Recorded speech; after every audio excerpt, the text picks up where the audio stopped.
Proverbs chapter 23. When you sit down to eat with a ruler, consider carefully what is before you, and put a knife to your throat if you are a man given to appetite.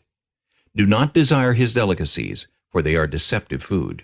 Do not overwork to be rich. Because of your own understanding, cease. Will you set your eyes on that which is not? For riches certainly make themselves wings. They fly away like an eagle toward heaven. Do not eat the bread of a miser, nor desire his delicacies. For as he thinks in his heart, so is he. Eat and drink, he says to you, but his heart is not with you. The morsel you have eaten you will vomit up, and waste your pleasant words. Do not speak in the hearing of a fool, for he will despise the wisdom of your words. Do not remove the ancient landmark, nor enter the fields of the fatherless. For their Redeemer is mighty, he will plead their cause against you. Apply your heart to instruction, and your ears to words of knowledge. Do not withhold correction from a child, for if you beat him with a rod, he will not die. You shall beat him with a rod, and deliver his soul from hell. My son, if your heart is wise, my heart will rejoice, indeed I myself.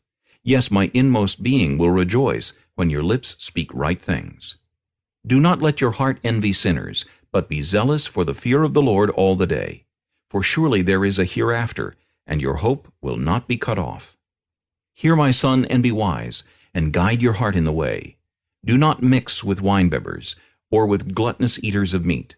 For the drunkard and the glutton will come to poverty, and drowsiness will clothe a man with rags. Listen to your father who begot you, and do not despise your mother when she is old. Buy the truth, and do not sell it, also wisdom and instruction and understanding. The father of the righteous will greatly rejoice, and he who begets a wise child will delight in him. Let your father and your mother be glad, and let her who bore you rejoice. My son, give me your heart, and let your eyes observe my ways. For a harlot is a deep pit, and a seductress is a narrow well. She also lies in wait as for a victim, and increases the unfaithful among men. Who has woe? Who has sorrow? Who has contentions? Who has complaints? Who has wounds without cause? Who has redness of eyes?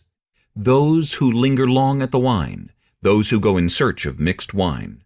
Do not look on the wine when it is red, when it sparkles in the cup, when it swirls around smoothly. At the last it bites like a serpent, and stings like a viper. Your eyes will see strange things, and your heart will utter perverse things.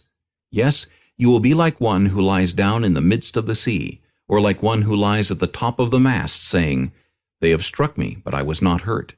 They have beaten me, but I did not feel it.